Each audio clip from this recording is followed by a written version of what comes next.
हमें हमारे जीवन में सबसे ज़्यादा सुख कौन देता है? हमारे अपने। और सबसे ज़्यादा दुख भी हमारे अपने ही देते हैं। सुख और दुख देने वाले कोई और नहीं, वो सब हमारे अपने ही होते हैं।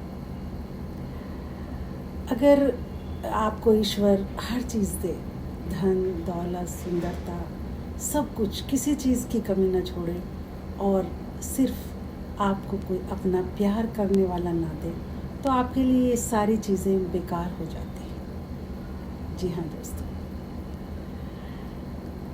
Improve your relations. अपने रिलेशन को आप इम्प्रूव कीजिए। मैं हूँ Asha Bansal, reiki healer, therapist and trainer.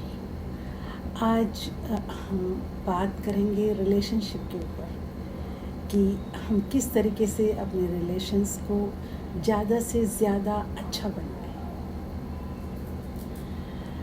मेरे सेंटर पर आजकल ज़्यादातर लोग जो काउंसलिंग और हीलिंग के लिए आते हैं, उनका एक टॉपिक होता है जो सबसे ज़्यादा यहाँ पर आता है, वो है रिलेशनशिप को लेकर। हमारे रिलेशन ठीक नहीं चल रहे, अपनों से, मदर से, फादर से, वाइफ से, हस्बैंड से, बच्चों से, फ्रेंड से, और वो लोग काउंसलिंग और हीलिंग चाहते हैं इस फील्ड में।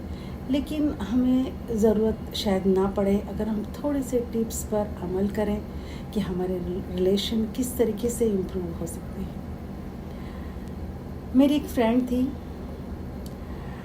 तो वो हमेशा अपनी मदर से शिकायत रखती थी कि मेरी मदर मुझसे बहुत काम करवाती हैं और वो जो मैं चाहती हूँ वो हर चीज़ में रोका टोकी, ये सब ये वो। तो जो है, कुछ दिनों बाद क्या हुआ, किसी बीमारी से उसकी मदर की डेथ हो गई। और उसके बाद जब मैं उससे मिली तो वो कहने लगी कि मेरी मदर के अंदर इतने गुण थे और वो मुझे बहुत एक ट्रेनर की तरह ट्रेन करना चाहती थी। और मैं बता नहीं सकती, अब मेरे जीवन में सब कुछ बहुत डिस्टर्ब हो रहा है अपनी मदर के ना रहने के कारण। तो जीते जी हम रिलेशंस पर ध्यान नहीं देते और शिकायतें ही करते रहते हैं। तो चलते हैं, हमारी आज की इस वीडियो के सिर्फ 2 टिप्स हैं। अगर इन 2 टिप्स पर आप अमल करते हैं तो आपके रिलेशन बहुत ज़्यादा बेहतर हो जाएंगे। सबसे पहले तो आपको कभी भी मिस्टेक नहीं निकालनी अपनों के बारे में, शिकायतें नहीं करनी। क्योंकि बहुत सारी चीज़ें हमारे अंदर भी ऐसी हो सकती हैं जो दूसरों को पसंद ना हो। और जिस तरीके से हमारा काजल हमें दिखाई नहीं देता, ऐसे ही अपने अवगुण, अपनी बुराइयां हमें नज़र नहीं आती।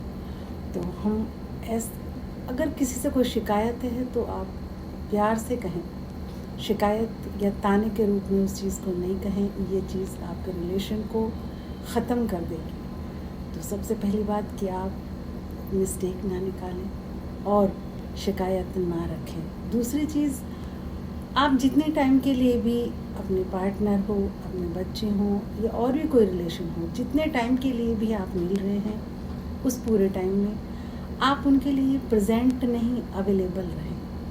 प्रेजेंट आप उनके साथ बैठे हैं, टीवी देख रहे हैं, कहीं और सोच रहे हैं, आपका मन कहीं और है, ये नहीं।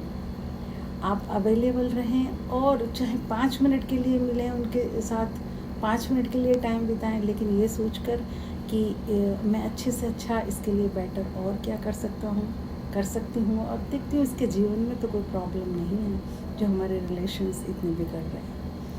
तो आप अवेलेबल रहें और पूरा ध्यान उस पर ही रखें, ये नहीं आप कुछ भी सोच रहे हैं। तो 2 चीज़ें हैं, एक तो मिस्टेक ना निकालें आप दूसरों में कम से कम, और दूसरा आप चाहें 2-4 मिनट के लिए ही रहें किसी के पास, लेकिन अवेलेबल रहें उसके लिए, खाली प्रेजेंट ही नहीं। मैंने एक बचपन में एक कविता पढ़ी जिससे मैं काफ़ी, वो उसका हिंदी वर्जन था, गुजराती कविता थी, काफ़ी इम्प्रेस हुई। उसकी लाइनें कुछ इस तरीके से हैं कि जब मैं इस दुनिया में नहीं रहूँगा तो तुम मेरे लिए रोगे, क्यों ना आज